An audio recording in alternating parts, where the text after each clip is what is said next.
అందరికీ శుభోదయం. నా పేరు ఎస్ సంసోన్. నేను Sri Venkateswara college of arts and science కళాశాలలో ఆంధ్ర ఉపన్యాసకులుగా పనిచేయుచున్నాను. Affiliated university Adikavi Nannaya Rajahmundry,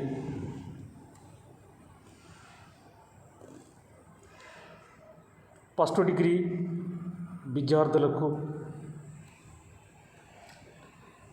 second సెమ్లో భాగంగా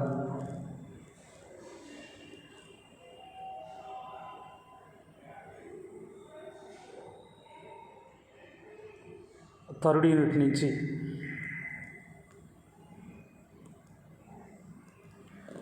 ఈరోజు నేను మాట్లాడబోయే అంశం నవల సాహిత్య పరిశీలన. నవల సాహిత్య పరిశీలన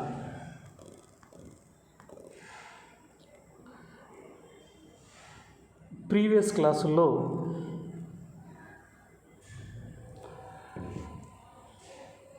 వాట్ ఈజ్ నావల్, నవల అంటే ఏమిటి, అలాగే నవల స్వరూప స్వభావాలు, అలాగే నవలలు రకాలు అనే అంశాల మీద మనం మాట్లాడుకున్నాం. ఇక నావల్ గురించి చివరి క్లాసుగా నవల సాహిత్య పరిశీలన అంటే నవల అనే క్యాన్వస్ గతంలో చెప్పాను విద్యార్థులకు. అది చాలా బిగ్ క్యాన్వస్. నవల అనే ప్రక్రియ కూడా కేవలం ఇవాళ భారతీయ భాషల్లోనే ఉందని కాదు. ఇదేంటంటే మనకు వెస్ట్రన్ సాహిత్యం నుంచి నవలా సాహిత్యం వచ్చింది. ఇవాళ ప్రపంచ సాహిత్యం అంతా విరబూసింది, ప్రపంచ సాహిత్యం అంతా విస్తరించింది. అలాగే ఇవాళ తెలుగు సాహిత్యంలో వందలాది నవలలు ఉన్నాయి. అయితే వాటిని మనం ఇవాళ పరిశీలిద్దాం. పరిశీలించి చివరిగా ఇక ఈ క్లాస్తో నవలా సాహిత్యాన్ని ముగించి తదుపరి ఫోర్త్ యూనిట్ నాటక సాహిత్యానికి వెళ్ళే ప్రయత్నం చేద్దాం. ఎందుకంటే ప్రారంభంలోనే చెప్పుకున్నాం, ఫస్ట్ యూనిట్ కావ్యాల మీద, రెండో యూనిట్ కథల మీద, మూడో యూనిట్ నవల మీద, నాలుగో యూనిట్ నాటకాల మీద, ఐదో యూనిట్ క్రిటిసిజం సాహిత్య విమర్శ మీద 5 యూనిట్లుగా ఉంది. ఇదంతా మోడర్న్ పొయిటరీలో భాగంగా మనం చెప్పుకుంటున్నాం, విద్యార్థులందరూ గమనించాలి. ఇక నవల సాహిత్య పరిశీలన అనే అంశాన్ని మనం చర్చించుకునే నేపథ్యంలో ఒకసారి చూడండి. తెలుగు నవల సాహిత్యానికి 125 సంవత్సరాల చరిత్ర ఉంది. చూడండి, ఒకరోజు కాదు, 2 రోజులు కాదు. మనం అంటాం కదా, సిల్వర్ జూబ్లీ ఏదో 25 సంవత్సరాలు, గోల్డెన్ జూబ్లీ 50 సంవత్సరాలు, డైమండ్ జూబ్లీ 75 సంవత్సరాలు, అదే రత్నోత్సవ్ సెంచరీ 100. ఏకంగా ఇది 125 సంవత్సరాల చరిత్ర ఉంది నవలా సాహిత్యానికి అని దాని మీద దీంట్లో చెప్పడం జరిగిందన్నమాట. అంటే తెలుగు నవలా సాహిత్యానికి, అంటే ప్రపంచ నవలా సాహిత్యం వేరే. ఎందుకంటే ప్రపంచ నవలా సాహిత్యంలో మార్క్సియం గోర్కీ గారు రాసినటువంటి అమ్మ నవల, అలాగే టాల్స్టాయ్ గారు రాసినటువంటి వార్ అండ్ పీస్, ఇలాగా మనకి ఇంటర్నేషనల్ నావల్స్ కాకుండా, అలాగే ఇండియన్ నావల్స్ కాకుండా తెలుగు నవలకి 125 సంవత్సరాల చరిత్ర ఉందంటే ఎంత గొప్పదో ఒకసారి మనం ఆలోచించాలి. తర్వాత ఈ తెలుగు నవల సాహిత్యానికి 125 సంవత్సరాల చరిత్ర ఉంటే వేల నవళ్ళు వెలువడ్డాయి. చూడండి, ఇక్కడ వందలు అంటలేదండి, వేలు. అయినా ప్రధానమైనవి, ప్రాచుర్యం పొందినవి 100 మాత్రమే ఉంటాయి. అయితే ఇంకోటి, మనం అంటాం కదా, రాశి కాదు ప్రధానం, వాసి అన్నట్టుగా మనకి ప్రముఖమైన నవలలు అంటే 100లోనే ఉంటాయి, వేలల్లో ఉండవు. రాసింది వేలు కావచ్చు, కానీ దాంట్లో స్టఫ్ దమ్మున్న నవళ్ళు వందల్లో ఉంటాయనే దాని మీద. అందుకని తెలుగు నవల సాహిత్యాన్ని పరిశీలన కోసం, ఆవిర్భావ వికాసాల వైవిధ్యాన్ని అధ్యయనం చేయడం కోసం సుజాతారెడ్డి ఈ ఈ కొన్ని విభజనలు చేశారన్నమాట. ఆరంభ యుగం, వికాస యుగం, కాల్పనిక యుగం, అభ్యుదయ యుగం, ఆధునిక యుగం, సమకాలీన యుగం. అందుకని ఏంటంటే ఇక్కడ మనకి ప్రత్యేకించి మరి ఆరంభంలో నావల్స్ ఏమొచ్చాయి, వికాస యుగంలో ఏమొచ్చాయి, కాల్పనిక యుగంలో ఏమొచ్చాయి, అభ్యుదయ యుగంలో ఏమొచ్చాయి, ఆధునిక యుగంలో ఏమొచ్చాయి, ఇప్పుడు కాంటెంపరీ సమకాలీన యుగంలో ఏమొచ్చాయి అనే దాని మీద. అయితే ఇక్కడ మనం ఒకసారి ఇంకా ఆలోచిస్తే శ్రీరంగరాజ చరిత్ర, రాజశేఖర చరిత్ర, రామచంద్ర విజయం మొదలైనవి ఆరంభ యుగానికి చెందిన నవలలు. అంటే దానికి అర్థం ఏంటంటే శ్రీరంగరాజ చరిత్ర, అలాగే రాజశేఖర చరిత్ర, రామచంద్ర విజయం మొదలైనవి ఆరంభ యుగానికి చెందినటువంటి నవలలుగా మనం చెప్పవచ్చు అనే దాని మీద దీంట్లో ఇవ్వడం జరిగింది. అయితే వికాస యుగంలో సాంఘిక, చారిత్రక, అపరాధ, పరిశోధక, అనువాద నవలలు కూడా వెలువడ్డాయి. తర్వాత కేతవరపు వెంకట శాస్త్రి గారు, వాడేవీడు, కాలురాయి దేవరాజు కృష్ణరావు గారు, మొగలై దర్బార్ ముసలకంటి సంజీవరావు గారు, అలాగే అమ్మ క్రోవిడి లింగరాజు గారు, దుర్గేష్ నందిని, శరత్ నవళ్ళు ఈ వికాస యుగానికి చెందుతాయి. ఇక్కడ మనం గమనించినట్లయితే శరత్ బెంగాల్లో చాలా గొప్ప రైటర్, బెంగాలీ. ఎందుకంటే ఇవాళ మరి అక్కినేని నాగేశ్వరరావు గారు నటించినటువంటి దేవదాసు శరత్ గారు రాసినటువంటి నవల ఆధారంగానే మనం సినిమా చేశారని ఇప్పటికీ చెప్తారు. ఒక విధంగా చెప్పాలంటే తెలుగు సినిమా చరిత్రలో మరి ఆ సినిమా ఒక అద్భుతమైనటువంటి కళాఖండంగా చెప్తాం. శరత్ గారు రాసినటువంటి నవల్ని చాలా బెంగాలీలోని భారతీయ భాషల్లో కూడా చాలా సినిమాలుగా వచ్చాయి అనే విషయాన్ని మనం ఒకసారి గుర్తుపెట్టుకోవాలి. ఇక తర్వాత అలాగే వేయి పడగలు, తర్వాత నారాయణరావు గారు మొదలైన వాటిలో కాల్పనిక లక్షణాలు ఉన్నాయని చెప్పడం అంత సబబు కాదు. ఆనాటి సమాజాన్ని ఇవి చిత్రీకరిస్తాయి. అలాగే అడవి బాపిరాజు గారు అంటే లలిత కళల సమాహారమే అడవి బాపిరాజు అంటాం కాబట్టి ఆయన నవళ్ళు కూడా చాలా అద్భుతమైనవి. అడవి బాపిరాజు గారు అంటే గోన గన్నారెడ్డి చారిత్రకమైనటువంటి నవల్ని చాలా రాశారు అనే దాని మీద మనం బాగా గుర్తుపెట్టుకోవాలి. అలాగే మొక్కపాటి గారు, మునిమాణిక్యం గారు, చిలక గణపతి శాస్త్రి గారు, తర్వాత అలాగే ఇక చలం నుంచి అభ్యుదయ యుగం ప్రారంభమైందని అనడం సమంజసం కాదు. చలం కన్నా ముందు ఇంకా చాలా ప్రముఖ వ్యక్తులు రాశారు అనే దాని మీద దీంట్లో చెప్పే ప్రయత్నం అన్నమాట. అంటే దీంట్లో కొడవగడిగడి కుటుంబరావు గారు, గోపీచంద్ గారు, బుచ్చిబాబు గారు, రంగనాయకమ్మ గారు, కొడవగడి కుటుంబరావు గారు, గోపీచంద్ గారు, బుచ్చిబాబు గారు చాలా ఒక విధంగా చెప్పాలంటే తెలుగులో వండర్ఫుల్ నావలిస్టులు అన్నమాట. వాళ్ళు కేవలం ఒక ప్రక్రియ మీద కాదు, సాహిత్యంలో అనేక ప్రక్రియల మీద బంగారు పంటలు పండించినటువంటి రచయితలు. గోపీచంద్ గారు పేరు గుర్తుకు రాగానే మనకి అసమర్థుని జీవితయాత్ర, బుచ్చిబాబు గారి పేరు గుర్తుకు రాగానే చివరికి మిగిలేది కొడవటిగడ్డి కుటుంబరావు గారి పేరు గుర్తుకు రాగానే మనకి చదువు నవల మదిలో మెదులుతాయి. అలాగే ఇక రంగనాయకమ్మ గారు అంటే ఆవిడ సంచలన నవల రచయిత్రి.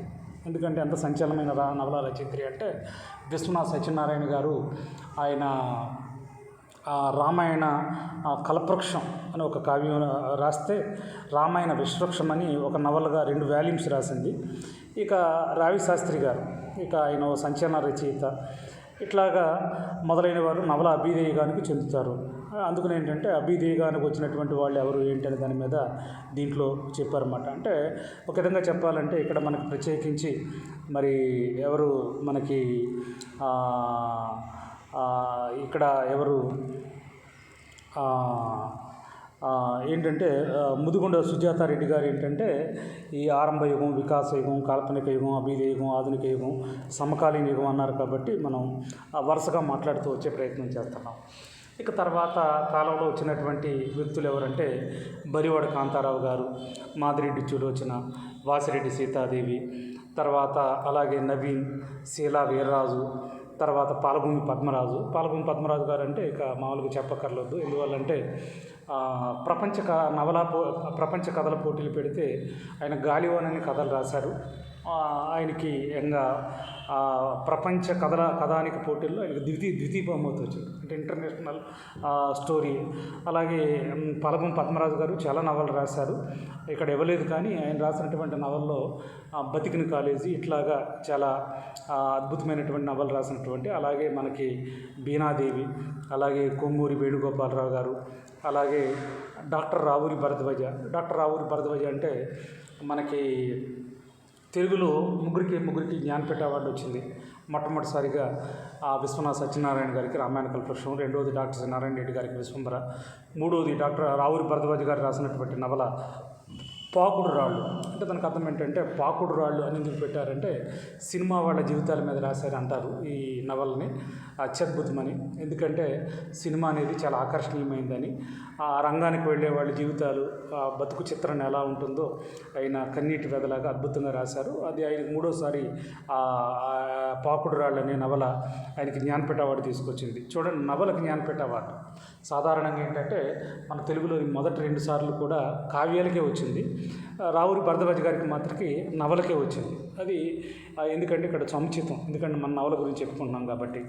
అలాగే దాశరథి రంగాచార్య గారు అంటే ఇక మనం చెప్పక్కర్లేదు, నా తెలంగాణ కోటి రత్నాల వీణ అన్నాడు. తర్వాత ఇదే మాట అనేస్తాను, ముసలి నక్కకు రాచరకం ఎందుకని ప్రశ్నించాడు. తర్వాత అలాగే అగ్నివీణ, తిమిరంతో సమరం, తర్వాత అత్యద్భుతమైన సంఖ్య, ఒరే నిజాం రాజు నువ్వు తరతరాల బోజు అంటూ ఆనాడు నిజాం వ్యవస్థని ఎదిరించినవాడు నిజాం రాజుని, చాలా గొప్ప. అలాగే ఎన్ఆర్ నంది, చివుకుల పురుషోత్తం, తర్వాత ఇట్లా చాలామంది చెప్పుకోవచ్చు అన్నమాట.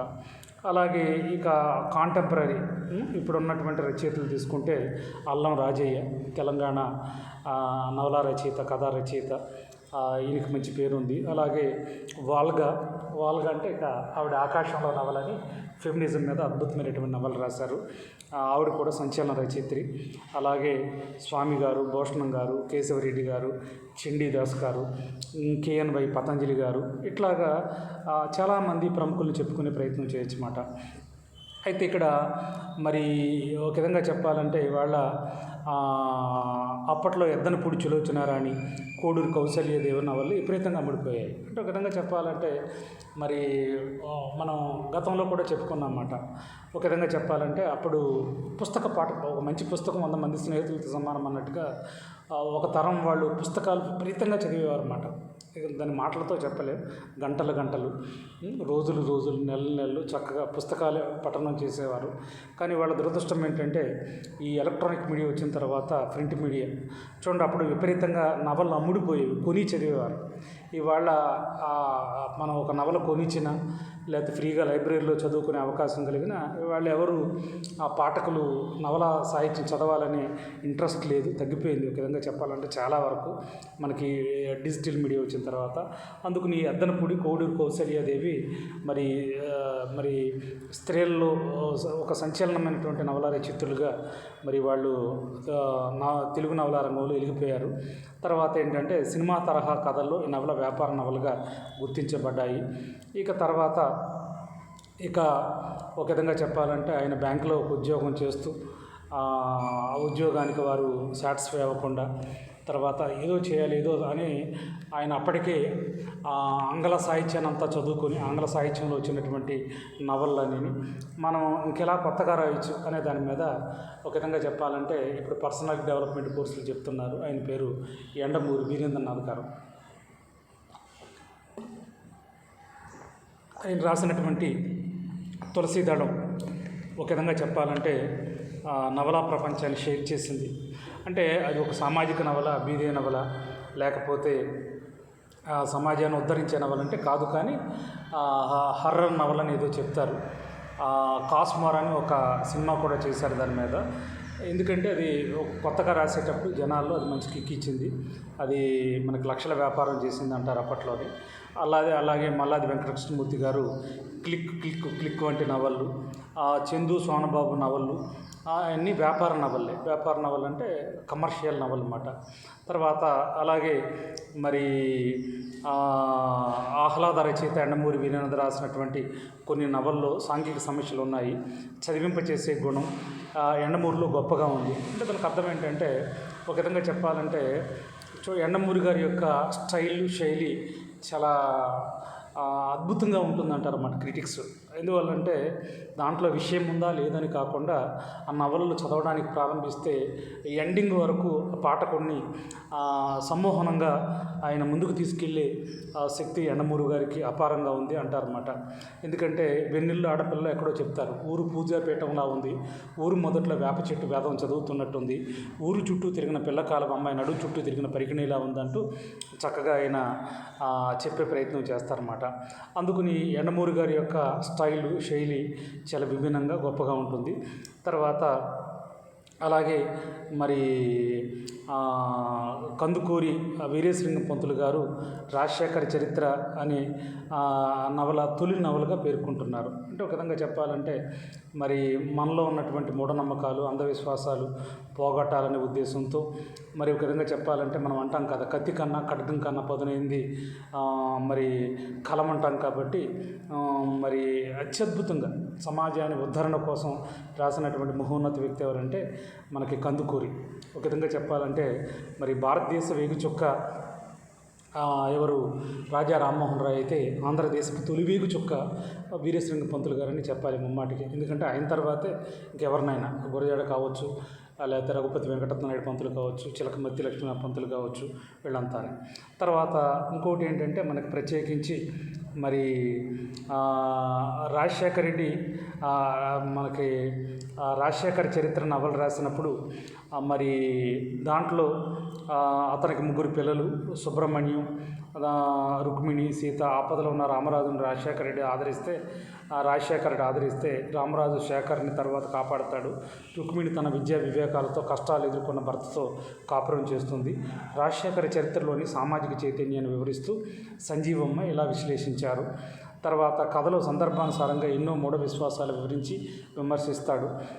తన దురాచారాలని రచయిత ఖండిస్తాడు. మతం, కులం పేరుతో పాటిస్తున్న అర్థం లేని ఆచారాలను వెలివేయడాన్ని, మూఢభక్తిని, భక్తిలో ఉన్నటువంటి డాంబికత్వాన్ని, విగ్రహారాధన విమర్శిస్తాడు. సమాజం యొక్క మనస్తత్వాన్ని, పల్లె ప్రజల, పట్టణ వాసుల స్వభావాన్ని, ధనం యొక్క ప్రాధాన్యతని వ్యాఖ్యానిస్తాడు. స్త్రీల అవిద్య, అజ్ఞానం వల్ల సంభవిస్తున్నటువంటి నికృష్ట స్థితిని, స్త్రీ విద్య వల్ల ప్రయోజనాన్ని సోదాహరణంగా వివరిస్తాడు. ఒక విధంగా చెప్పాలంటే మరి నిజంగా ఇవాళ ఆంధ్రదేశంలో ఉన్నటువంటి స్త్రీలు ఎప్పటికీ మనకి కందుకూరి వీరేశలింగం పంతులు గారిని మర్చిపోకూడదు. ఎందుకంటే మరి ఆయన తొలిసారిగా ధవళేశ్వరంలో బాలికోన్నత పాఠశాల పెట్టారు. తర్వాత స్త్రీల్లో అవిద్య పోగొట్టి విద్యతో నింపాలి, అజ్ఞానాన్ని పోగొట్టి జ్ఞానంతో నింపాలి అని, తర్వాత వాళ్ళ పతనానికి, స్త్రీల యొక్క పతనానికి, తక్కువతనానికి, హీనంగా చూడబడడానికి కారణం విద్య ఒకటే. విద్యావంతులు అయితే వాళ్ళు పురుషులతో సమానంగా వాళ్ళకి సమాజంలో ఉన్నవన్నీ దక్కుతాయి అనే దాని మీద స్త్రీల కోసం ఫైట్ చేసినటువంటి గొప్ప మహోన్నత వ్యక్తి ఎవరంటే కందుకూరి వీరేశలింగం పంతులు గారు. అందుకని ఆయన జీవితాన్ని మనకి భిన్న పార్శ్వాలు కనిపిస్తాయి. ఒక విధంగా చెప్పాలంటే కందుకూరి వీరేశలింగం పంతులు గారిని సాంఘిక విప్లవమూర్తి అంటారు, గురజాడ అప్పారావు గారిని సాహిత్య విప్లవమూర్తి అంటారు, గిడుగు తెలుగు భాష గొడుగు అన్నట్టుగా గిడుగు రామ్మూర్తి గారిని భాషా విప్లవమూర్తి అంటారు. అందుకని ఇక్కడ మనం గమనించవలసినటువంటి విషయం ఏంటంటే మరి ఒక విధంగా చెప్పాలంటే మరి ఒక విధంగా మనం అందుకని ఇక్కడ మనకు ప్రత్యేకించి మరి ఒక విధంగా చెప్పాలంటే గురజాడ గారు పూర్తిగా రచనలతో సమాజాన్ని మార్చాలనుకున్నారు. కానీ వీరేశలింగం పంతులు గారు కేవలం రచనలే కాకుండా సమాజంలోకి వెళ్ళి ప్రత్యక్షంగా కలబడ్డారు, కలబడి నిలబడి సమాజంలో ఉన్నటువంటి వాటి కోసం చాలా ఫైట్ చేసినటువంటి మహోన్నత వ్యక్తి ఎవరంటే వీరేశలింగం పంతులు గారు అనే దాని మీద మనం చెప్పొచ్చు. అలాగే రామచంద్ర విజయం, అహల్యబాయి, సౌందర్య తిలకం, కర్పూర మంజరి, హేమలత, గణపతి అనే నవల ద్వారా ప్రసిద్ధుడైనటువంటి చిలకమర్తి లక్ష్మీనరసింహ పంతులు గారు చాలా ప్రసిద్ధులు అంటారన్నమాట. ఇక్కడ ఇంకొక విధంగా చెప్పాలంటే మరి చిలకమర్తి లక్ష్మీనరసింహ పంతులు గారు అంటే ఆయన ఒక్క పద్యం చాలు ఆయన ఎంత గొప్ప వ్యక్తి అనే దాని మీద. ఆంగ్లేయులు భారతదేశాన్ని పరిపాలిస్తున్నటువంటి రోజుల్లో ఆంధ్రులకి ఒక స్ఫూర్తినిస్తూ ఒక అద్భుతమైనటువంటి, ఆంధ్రులకే కాదు బహుశా ఆ గీతాన్ని మొత్తం భారతీయ భాషలోకి అనువాదం మరి అప్పట్లో చేశారో లేదో తెలియదు, కానీ ఎంత చక్కగా రాస్తారంటే చిలకమర్తి వారు, భరతఖండంబు చక్కని పాడియావు, భరతఖండంబు చక్కని పాడియావు, హిందువులు లేకతోడల ఏడ్చుచుండా, హిందువులు లేకతోడల ఏడ్చుచుండా, తెల్లవారు గడసరి గొల్లవారు, తెల్లవారు గడసరి గొల్లవారు, పితుకుచున్నారు మూతులు బిగేగట్టి. అద్భుతమైనటువంటి పద్యం రాసే ప్రయత్నం చేశారు చిలకమర్తి. అందుకని అంత గొప్ప రచయిత చిలకమర్తి. చిలకమర్తి గారిని ఏమంటారు అంటే ఆంధ్ర మిల్టన్ అంటారు. ఆయన ఏమంటారంటే ఆంధ్ర మిల్టన్ అంటారన్నమాట. అంటే ఒక విధంగా చెప్పాలంటే మరి ఈయన రామచంద్ర విజయం, అహల్యబాయి, సౌందర్య తిలకం, కర్పూర మంజరి, హేమలత, మరి ముఖ్యంగా గణపతి, అది మనం బాగా గుర్తుపెట్టుకోవాలి. గణపతి అంటే మన సాధారణంగా చూడండి బొజ్జ గణపయ్య అంటాం కదా, అలాగే చూడండి మనకి మరి బుడుగు అనే నవల ముళ్ళపూడి వెంకటరమణ గారు రాస్తే చిలకమర్తి వారు గణపతి అనే నవల రాశారు. అది మనం అందరం గుర్తుపెట్టుకునే ప్రయత్నం చేయాలి. ఇక తర్వాత మరి చిలకమర్తి వారికి కళాప్రపూర్ణ అనే బిరుదు కూడా ఇచ్చారు. తర్వాత కొంతకాలమైన దేశమాత అనే పత్రిక నడిపారు. తర్వాత ఒక విధంగా చెప్పాలంటే రాజశేఖర చరిత్ర, వీరేశలింగం వరవడిలో రచనలు సాగించినటువంటి మహోన్నత వ్యక్తి చిలకమర్తి వారు అనే దాని మీద దీంట్లో చెప్పే ప్రయత్నం అది ఒకటి మనం బాగా గమనించాలి. ఇక తర్వాత గణపతి హాస్య ప్రధానమైన నవల అనే దాని మీద ఆయనే చెప్పుకున్నారు. పాఠకుల్ని బాగా అలరించింది ఎవరు, చిలకమర్తి వారు రాసినటువంటి గణపతి హాస్య ప్రధానమైనటువంటి నవలగా చెప్పే ప్రయత్నం అన్నమాట.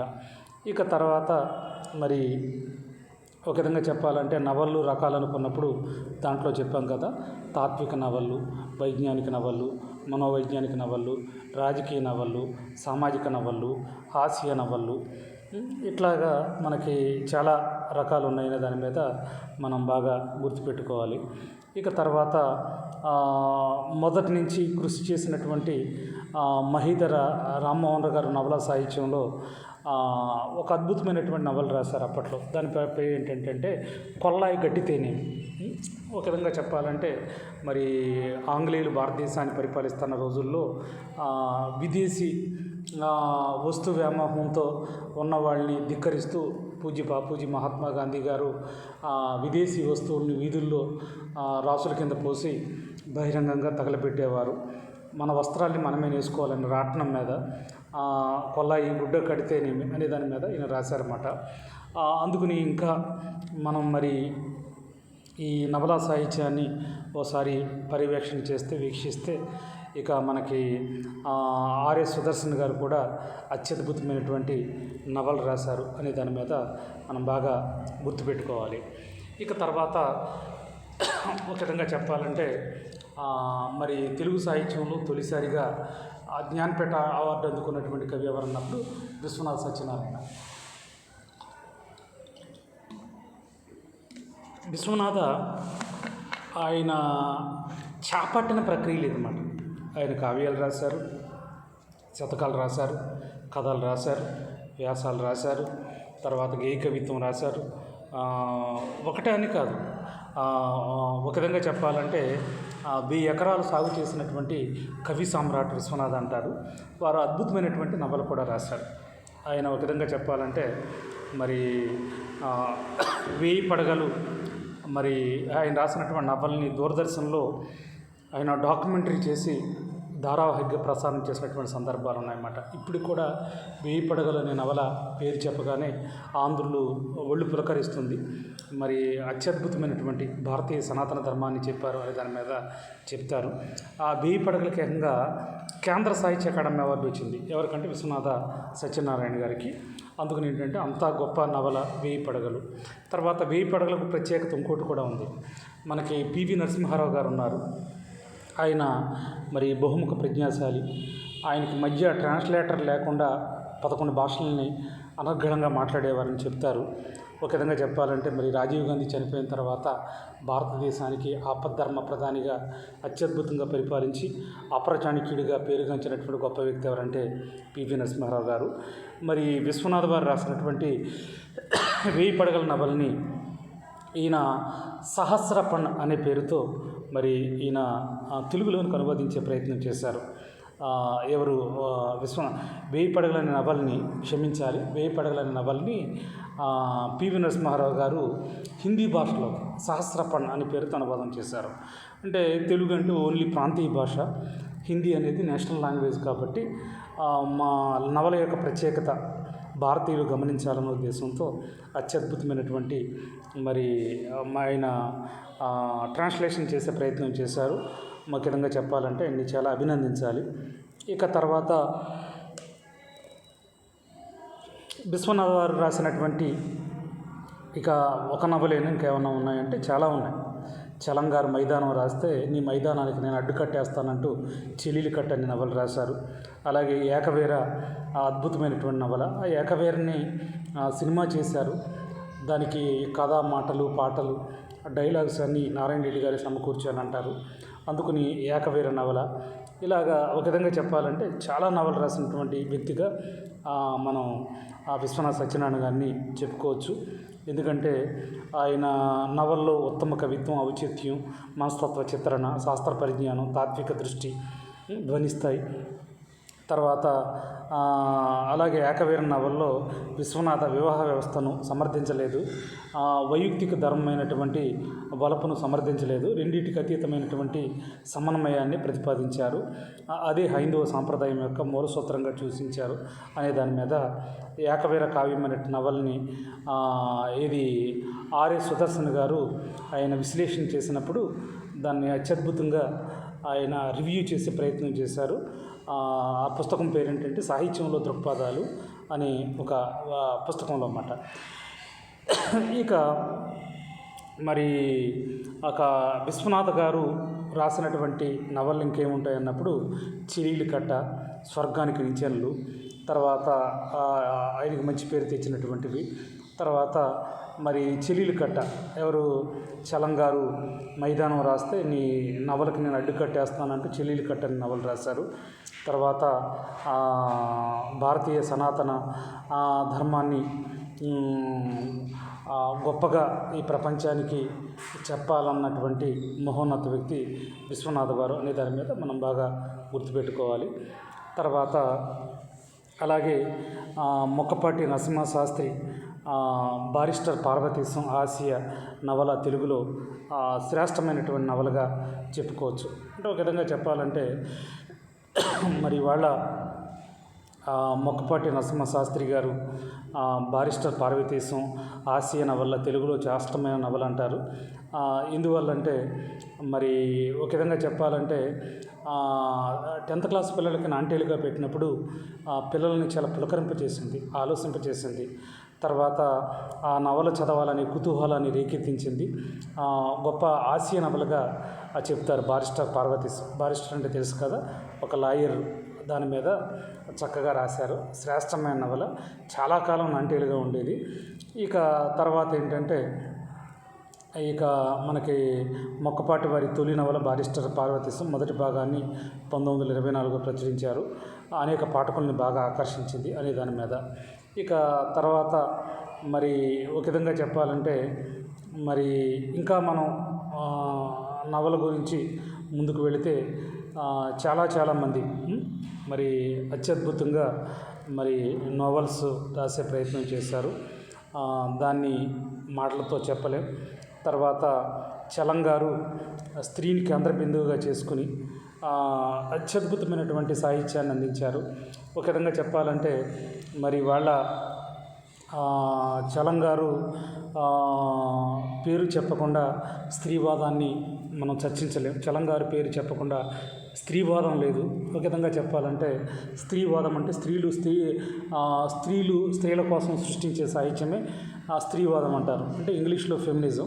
కానీ ఒక విధంగా చెప్పాలంటే తెలుగు సాహిత్యంలో ఫెమినిజానికి ఆద్యుడు, పితామహుడు, స్త్రీని కేంద్ర బిందువుగా చేసుకుని తన జీవితం అంతా స్త్రీల కోసమే రచనలు చేసినటువంటి త్యాగమూర్తి ఎవరంటే చలం గారు. ఒక విధంగా చెప్పాలంటే మరి ఈయన 1921లో రాసినటువంటి శశిరేఖ అనే నవల మొదటి నవల అని దాని మీద చెప్తారు. ఇక తర్వాత శశిరేఖ నవలని బ్రహ్మ సమాజం నుంచి భయపడుతున్న దశలో రాశాడు. తర్వాత శశిరేఖ ప్రేమను తప్ప వివాహాన్ని అంగీకరించినది. ఈ ప్రేమాన్వేషణలో ప్రయోగంలో ఆమె జీవితం దుఃఖాంతం అవుతుంది. వివాహం కాకపోయినా స్త్రీ పురుషులు భార్య భర్తలుగా ఉండొచ్చు అన్నది చలం ప్రతిపాదన. అంటే బహుశా మరి ఇవాళ ఇది స్త్రీ పురుషుల మధ్య పెళ్లి చేసుకోకుండా సహజీవనం చేస్తే తప్పు లేదు అనే దాని మీద ఇవాళ సుప్రీంకోర్టులు చెప్తున్నాయి.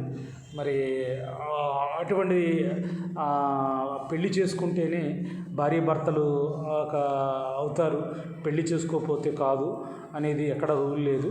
వాళ్ళకి నచ్చితే సహజీవనం చేయొచ్చు, అలా కలిసి ఉండవచ్చు, ఒకరికొకరు తోడుగా అనే దాని మీద చలం గారు ఎప్పుడో 100 సంవత్సరాల కిందటే ప్రతిపాదన చేస్తూ చాలా నవలు రాశారు అంటారు. అందుకే విశ్వనాథ్ వారి లాంటి వాళ్ళు చలం గారు రాసే నవలు భరించలేక ఆయన మైదానం రాస్తే ఈయన చిలీలు కట్ట అని రాశానని దాని మీద చెప్పుకున్నారు. తర్వాత మరి చలం గారు నవల్లో ఆరుణ, శశిరేఖ, మైదానం ఇలాగా ఒక విధంగా చెప్పాలంటే స్త్రీ ఇతృత్వంతో మరి ఒక విధంగా చెప్పాలంటే ఆయన అద్భుతమైనటువంటి మరి రచనలు చేశారు అనే దాని మీద మనం చెప్పవచ్చు. తర్వాత అలాగే 1923లో రాయబడిన నవల దైవం ఇచ్చిన భార్య. తర్వాత చట్టాన్ని వ్యతిరేకించి ప్రేమ వివరించినటువంటి స్త్రీ జీవితం ఈ సమాజంలో విషాదాంతమే అవుతుంది. తర్వాత ప్రేమకు చట్టానికి మధ్య పడి నలిగి చేసే స్త్రీ ఆక్రందన నవల విషయం. ఆంగ్ల నవల ప్రభావంతో రాశారు దీన్ని అనే దాని మీద చెప్తారు. తర్వాత వైవాహిక జీవితం ఎలా ఉండాలి, స్త్రీ పురుషుల మధ్య ఆకర్షణలు, ప్రేమలు, తర్వాత వీటి మీద చాలా నవళ్ళు వచ్చాయి. దాంట్లో ప్రధానంగా చలం గారిది చెప్పుకోవచ్చు. చలం గారిలాగా రాయాలని చాలామంది ప్రయత్నం చేశారు, కానీ చలం గారి యొక్క శైలి, ఆయన శిల్పం చాలామంది కవులకి రాలేదు. అందుకని ఏంటంటే చలం గారి యొక్క రచన విధానం నభూతో నభవిష్యత్ అన్నమాట. ఎందుకంటే వ్యవహారిక భాషలో అంత అద్భుతంగా రాయడం, ఇప్పటికీ అంత మంచి డిక్షన్తో అది మాటలకు అందదన్నమాట. అలాగే గోపీచంద్ గారు గొప్ప నవల రచయిత.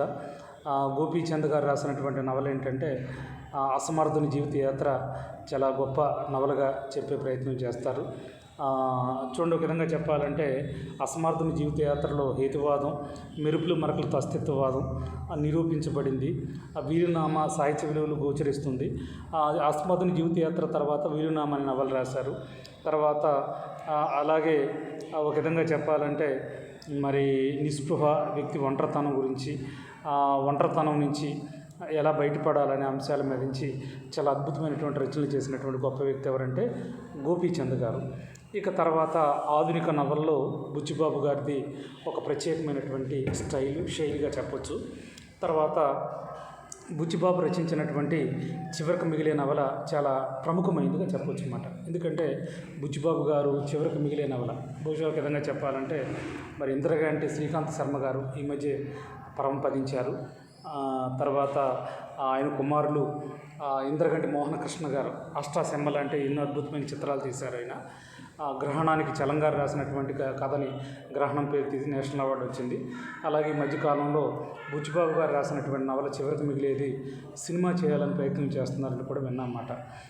అందుకని ఏంటంటే మరి తర్వాత ఏంటంటే కోడూరి శ్రీరామచంద్రమూర్తి గారు, ఆర్ఎస్ సుదర్శన్ గారు తర్వాత వాళ్ళు మంచి క్రిటిక్స్ మాట చక్కగా అనాలిసిస్ చేసే ప్రయత్నం చేశారు. ఇది మన తెలుగులో రాసినటువంటి నవల్ని వాళ్ళు చక్కగా సమీక్షకులుగా, క్రిటిక్స్గా, విమర్శకులుగా అత్యద్భుతంగా చెప్పే ప్రయత్నం చేశారు. తర్వాత ఈ నవల్లో పాత్రలు చాలానే ఉన్నాయి. ప్రధాన పాత్రలు దయానిధి, వాళ్ళ అమ్మ కోమలి, అమృతం. వీటిలో దయానిధి అమ్మ పాత్ర ప్రత్యక్షంగా ఎక్కడ కనబడదు. తర్వాత ఒక విధంగా చెప్పాలంటే మరి గోపీచంద్, బుచ్చిబాబు, రావిశాస్త్రి వంటి వారు అజ్ఞాత శిల్పులు. రచయిత్రుల్లో బీనాదేవికి ప్రత్యేకత ఉంది.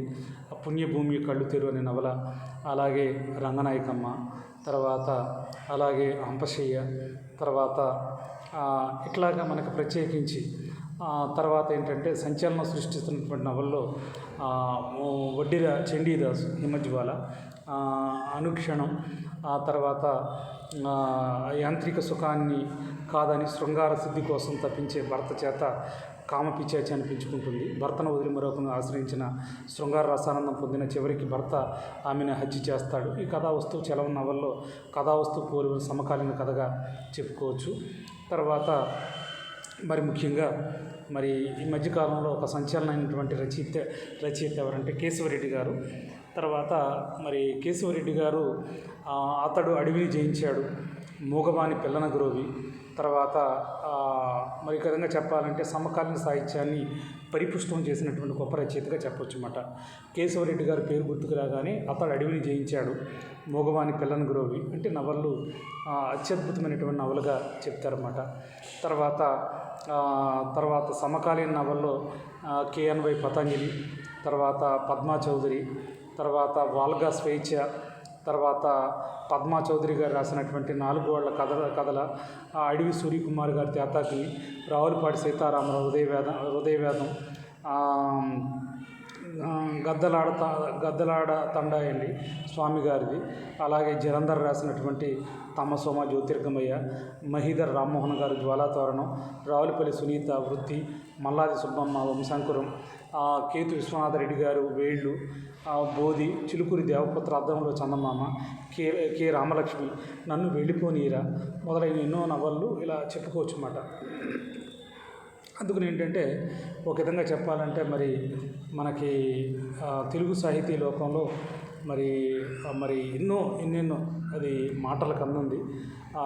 తర్వాత మరి మాటలతో చెప్పలేనిది ఎన్నో అద్భుతమైనటువంటి నవళ్ళు తెలుగు సాహితీ లోకంలో వెలువడ్డాయి. అందుకని ఇక్కడ ముదిగొండ సుజాతారెడ్డి గారు ఈ నవల్ని చెప్పారన్నమాట. ఇది ఆరంభ యుగంలో వచ్చిన నవళ్ళు ఏంటి, వికాస యుగంలో వచ్చిన నవళ్ళు ఏంటి, కాల్పనిక యుగంలో వచ్చినటువంటి నవళ్ళు ఏంటి, ఆ పీరియడ్ కూడా ఇచ్చారన్నమాట. ఆరంభ యుగం అంటే 1872 నుంచి 1900, వికాస యుగం అంటే 1900 నుంచి 1930, కాల్పనిక యుగం అంటే 1930 నుంచి 1950, అభిధేయ యుగం అంటే 1950 నుంచి 1960, ఆధునిక యుగం అంటే 1970 నుంచి 1990, సమకాలీన యుగం అంటే 1990 నుంచి ఇలాగా ఆవిడ చెప్పుకొచ్చే ప్రయత్నం చేశారు. అది ఒకటి మనం గమనించాలి. అందుకని ఏంటంటే మరి ఇవాళ నవల సాహిత్య పరిశీలన ఇక చివరిగా మనకి మరి నేను ఈ టాపిక్ మీద మాట్లాడే ప్రయత్నం చేశాను. అందుకని ఏంటంటే మరి ఒక విధంగా చెప్పాలంటే నవల సాహిత్య పరిశీలనలో తెలుగు నవల రచనకి ఎంత పేరుందన్నప్పుడు మనం మొదట్లోనే చెప్పుకున్నాం. ఏకంగా ఇంచుమించుగా 125 సంవత్సరాల చరిత్ర ఉంది అనే దాని మీద చెప్పడం జరిగింది. ఇక తెలుగులో వేల నవళ్ళు వచ్చాయి. అయితే ప్రాచుర్యం పొందినవి 100 మాత్రమే ఉంటాయని చెప్పాడన్నమాట. అంటే దానికి అర్థం ఏంటంటే వాసి ఎన్నైనా రాస్తారు, కానీ రాసి ఎన్నైనా రాస్తారు, వాసి అంటే మనకి మరి అన్నీ నిలబడవు కదా. ఒక విధంగా చెప్పాలంటే నవలైనా కథ అయినా తర్వాత ఏ సాహిత్య ప్రక్రియనైనా దాంట్లో స్టఫ్, దాంట్లో ఒక దమ్ము, క్రెడిబిలిటీ చక్కగా ఉంటే అవి సూర్యచంద్రునంతకాలం రచనలు నిలబడిపోతాయి. దాంట్లో విషయం లేనప్పుడు అవి త్వరగా మటుమాయమవుతాయి. అందుకని ఏంటంటే ఇవాళ మనం ప్రత్యేకించి సాహిత్య పరిశీలన అనే దాని మీద మనం మాట్లాడాం. అంటే ఒక విధంగా చెప్పాలంటే మరి ఆరంభ యుగం నుంచి ఇప్పుడు సమకాలీన అంటే కాంటెంపరీ వరకు మరి ఎటువంటి నవళ్ళు వచ్చాయి ఏంటనే దాని మీద మనం చర్చించుకునే ప్రయత్నం చేస్తాం. ఇది నవలా సాహిత్య పరిశీలన.